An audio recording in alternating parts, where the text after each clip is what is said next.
Communist సోదరులను ఉప్పుతో పోలుస్తా.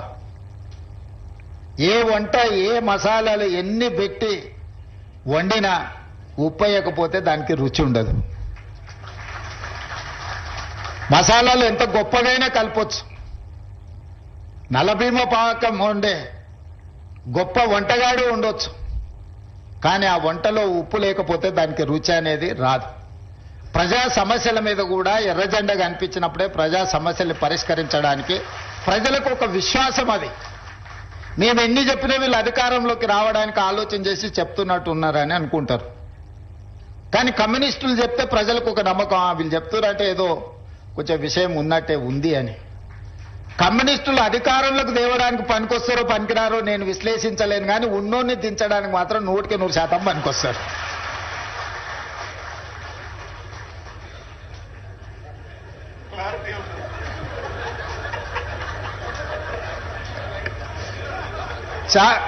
వేదిక మీద ఉన్న నాయకులకు నేను చెప్పిన విశ్లేషణ నచ్చకపోవచ్చు, కానీ నా భావాన్ని కూడా ఇక్కడైనా చెప్పకపోతే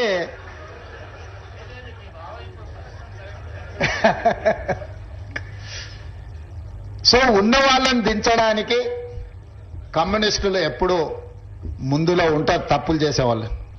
సో అందుకే తప్పులు జరగకుండా పరిపాలన అందించాలనేది నేను చాలాసార్లు ప్రైవేట్ సంభాషణలలో చెప్తా ఉంటా. నేను నిజం చెప్పకపోయినా సరే కానీ నేను అబద్ధం చెప్పను అని.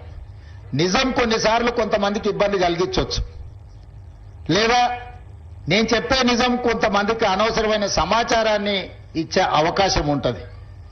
కానీ నేను ఎప్పుడు కూడా నా ఏ ఉపన్యాసమైనా ఏ విశ్లేషణ అయినా ఏ సందర్భం వచ్చినా రేవంత్ రెడ్డి ఈ అబద్ధం చెప్పినని ఇప్పటి వరకు ఎవరు నన్ను విశ్లేషించలేదు. నిజం అనేది ఒక భాగం. నేను రాజకీయాలకు వచ్చినప్పుడు నేను స్పష్టంగా నిర్ణయించుకున్నా, అబద్ధాల ప్రాతిపదిక మీద అబద్ధాల పునాదుల మీద మన రాజకీయ భవిష్యత్తును నిర్మించుకుంటే అది ఏదో ఒక రోజు కూలుతుంది. అబద్ధాలు అనేటివి ఎల్లకాలం నడవవు. దిగిపోయిన నాయకుడు మాత్రం చెప్పేవన్నీ అబద్ధాలే, నిజాలుగా భ్రమలు కల్పించేంత గొప్పగా అబద్ధాలని చెప్పగలిగిన నాయకుడు. అందుకే కమ్యూనిస్టులను కూడా మొత్తం నాదే బాధ్యత పత్రిక నడిపించేది, అసలు మీరు ఏం చేయాల్సిన పర్లేదు మొత్తం నేను చూసుకుంటా అని చెప్పాడు. అట్లా చెప్పిండంటేనే అనుమానించాలి. ఏంటంటే బాగా నమ్మిస్తే మోసం చేయడం అల్కగా అవుతుంది. నమ్మకం అనేది లేకుంటే మోసం అనేదే ఉండదు. నువ్వు ఎప్పుడైతే నమ్ముతావో నమ్మకాన్ని నీడలాగానే మోసము దాని ఎంబడే ఉంటుంది. ఆ నమ్మకం కలిగించడానికి ఎక్కువ ఎవరైనా ప్రయత్నం చేస్తే 1-2 సార్లు మనము కొంచెం జాగ్రత్తగా చూడాలి. నిజాయితీగా మాట్లాడేదానికి, నమ్మి బలికేటట్టు మాట్లాడేదానికి సన్నని తెర మాత్రం ఉంటుంది, థిన్ లైన్. దాన్ని కొంచెం జాగ్రత్తగా గమనిస్తే మనకు అర్థమవుద్ది.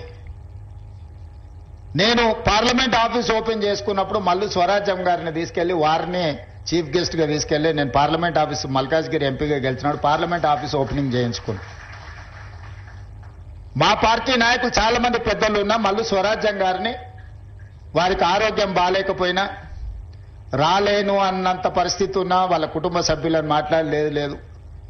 వాళ్ళ కమిట్మెంట్ అనేది చాలా ముఖ్యం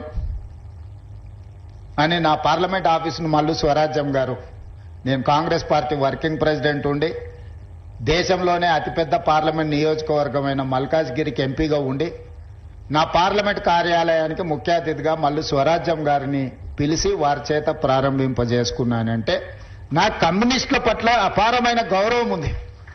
సరే రాజకీయాలలో ఒకసారి కలిసి పని చేస్తాం, ఒకసారి విడిపోయి పని చేస్తాం, కలుస్తుంటాం విడిపోతుంటాం, ఇవన్నీ పరిస్థితులు, పార్టీలు, వ్యవస్థ.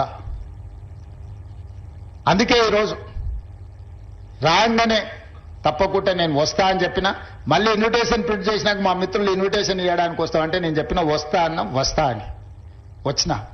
ఎందుకు అని అంటే ఇలాంటి సంస్థల వేదికల మీద వచ్చినప్పుడైనా నిజాలు మాట్లాడడానికి వేదికలు పనికొస్తాయి. మా మనసులో ఉన్న భావాన్ని మీ ద్వారా ప్రజలకు చెప్పడానికి ఉపయోగపడుతుంది వేదిక అని నేను బలంగా నమ్ముతా.